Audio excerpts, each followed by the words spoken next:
नमस्कार, मैं अनु छाबड़ा।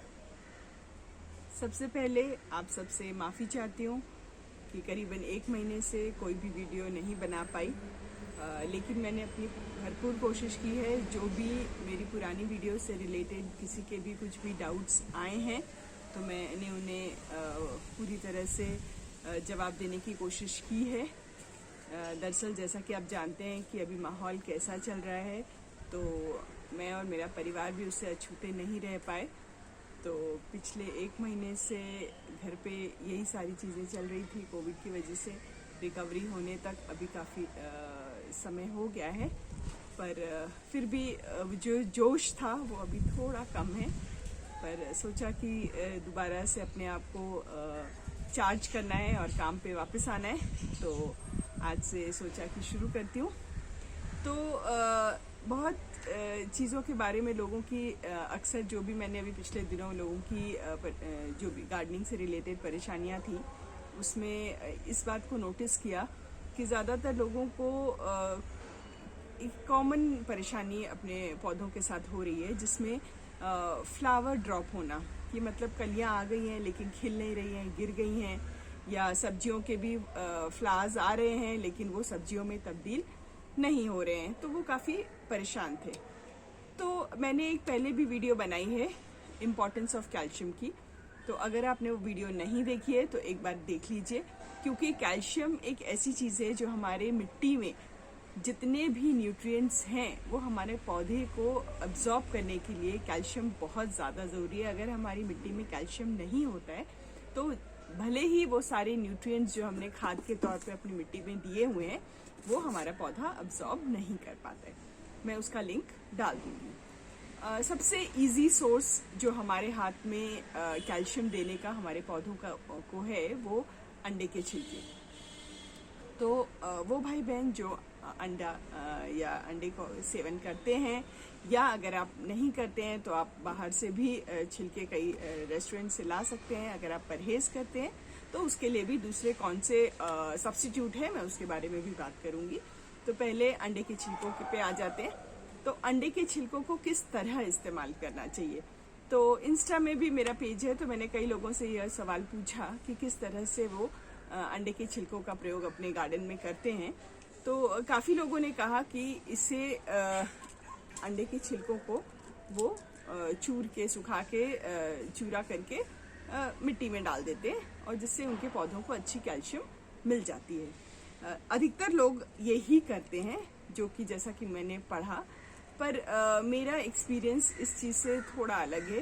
क्योंकि मैंने ये नोटिस किया है कि जब भी हम अंडे के छिलकों को भले ही हमने अच्छे से धो के सुखा के, कई लोग इसे अवन में भी अच्छे से ड्राई कर लेते हैं, करके उसे अगर आपने अपनी मिट्टी में मिक्स कर दिया है तो इससे 2 तरह के नुकसान हमारी मिट्टी को होते हैं। पहला कि कोई भी पक्षी वगैरह ज़रूर आते हैं इन्हें खाने के लिए।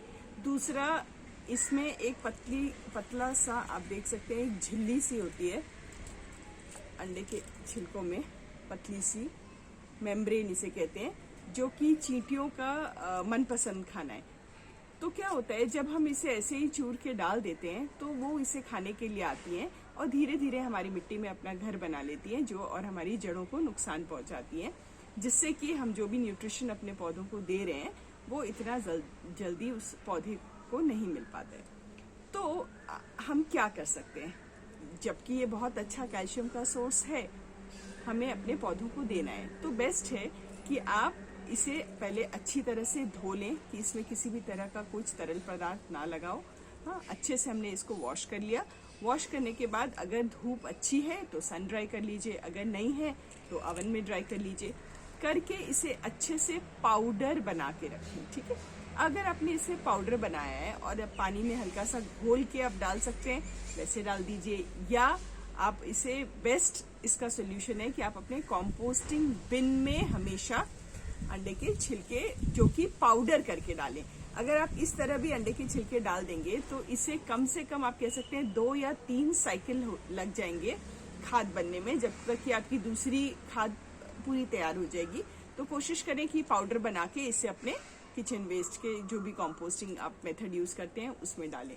अगर आप वर्मी कंपोस्टिंग करते हैं, केंचुए की खाद बनाते हैं, तो उसमें भी कोशिश करें कि अंडे के छिलकों को इस तरह ना डालें, क्योंकि केंचुए की जो स्किन है वो बहुत ही सॉफ्ट होती है और अंडे के जो ये छिलके हैं ये काफी नुकीले होते हैं। कितने भी छोटे टुकड़े आप इन्हें करें तो ये काफी नुकीले रहेंगे, जो कि उसकी स्किन को रैशेस दे सकते हैं।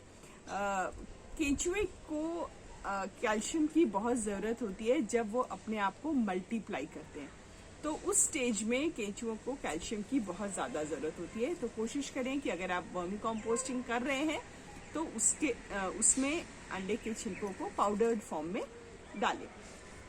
इसके अलावा और भी तरीके हैं जिससे कि हम कैल्शियम अपने पौधों को दे सकते हैं। अगर हम अंडे उबाल के खाते हैं तो जिस पानी में हमने अंडे को उबाला है उस पानी में भी काफी हद तक कैल्शियम की मात्रा आ जाती है, तो हम उस पानी को भी अपने प्लांट्स को दे सकते हैं। तो ये भी एक मेथड हो गया।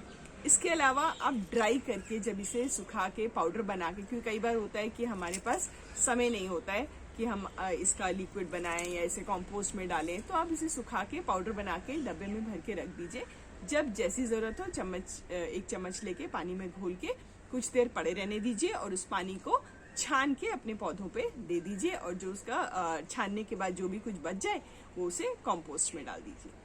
इससे भी बेहतरीन तरीका है, अगर आपको ऐसा लगता है कि आपके पौधों में कैल्शियम की कमी बहुत ज्यादा हो गई है और अगर हम पानी में घोल के इस तरह अगर इसे देते हैं तो उसे एब्जॉर्ब करने में पौधे को काफी समय लग जाता है।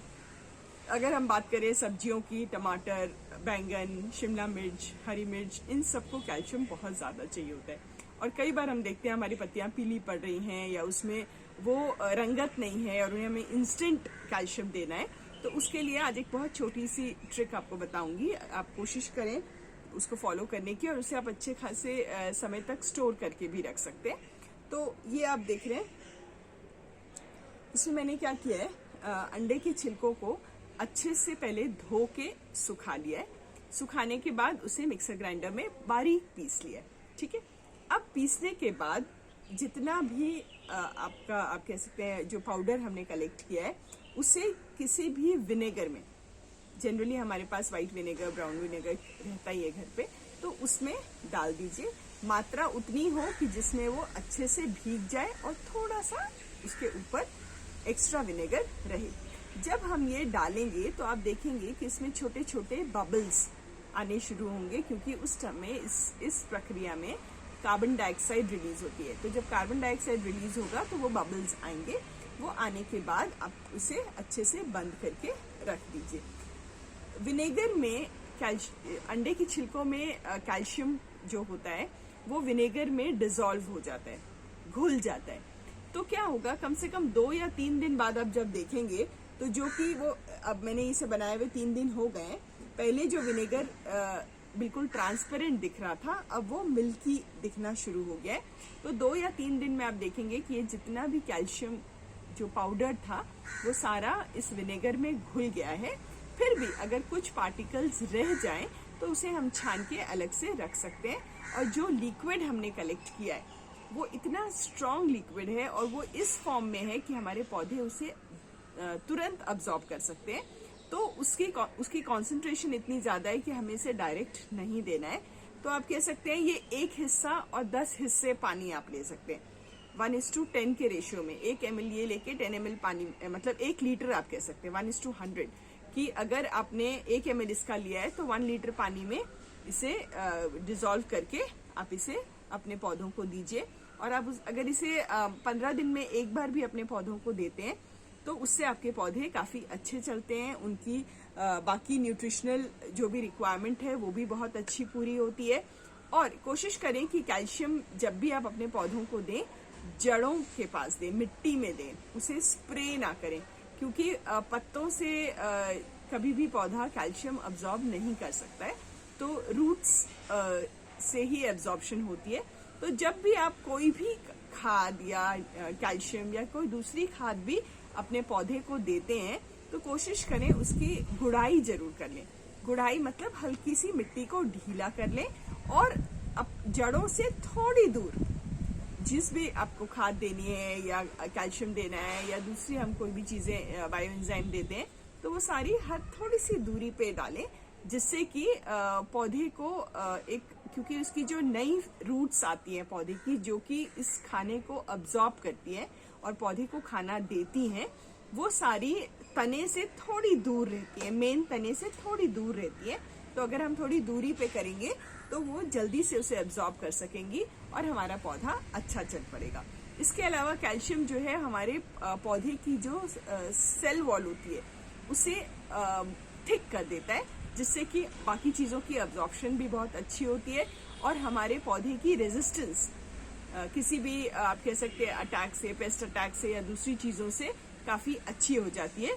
तो हमारा पौधा एक हेल्दी पौधे की लाइफ की तरफ आगे बढ़ता है। तो आशा करती हूँ कि अगर आज तक आप लोगों ने अंडे के छिलकों का इस्तेमाल नहीं किया है, कई लोगों का कहना है कि स्नेल्स और स्लग्स जो होते हैं, अगर वो आपके पौधों मिट्टी में बहुत ज्यादा है तो आप अंडे के छिलके अगर मिट्टी के ऊपर पौधे गमले में डाल दें तो उससे वो नहीं आते हैं। पर मैं उससे सहमत नहीं हूँ, क्योंकि उसको सॉल्व करते करते हम किसी दूसरी प्रॉब्लम में फंस जाते हैं, चींटियों की प्रॉब्लम में। तो कोशिश करें कि अंडे के छिलकों को कभी भी मिट्टी में डायरेक्ट ना डालें। जिस तरह के मेथड्स मैंने बताए हैं उसे अपनाएं और मुझे अपना फीडबैक कमेंट सेक्शन में हमेशा दें कि किस तरह से आपको ये चीज़ अच्छी लगी और आपने अपने गार्डन में जब यूज़ की तो उसका कैसा रिजल्ट आपको मिला। और इसके अलावा मैं रेगुलरली वर्कशॉप्स लेती रहती हूँ, कंपोस्टिंग की भी, गार्डनिंग की भी, और अलग अलग टॉपिक्स पे। अगर आपने आज तक मेरा कम्युनिटी सेक्शन पे पोस्टिंग नहीं देखी है तो वो देख लीजिए, उसमें अलग अलग डिटेल्स रहती हैं। तो ये 1-on-1 सेशन होता है। तो आशा करती हूँ इस वीडियो के बारे में आप अपनी राय ज़रूर बताएंगे। धन्यवाद।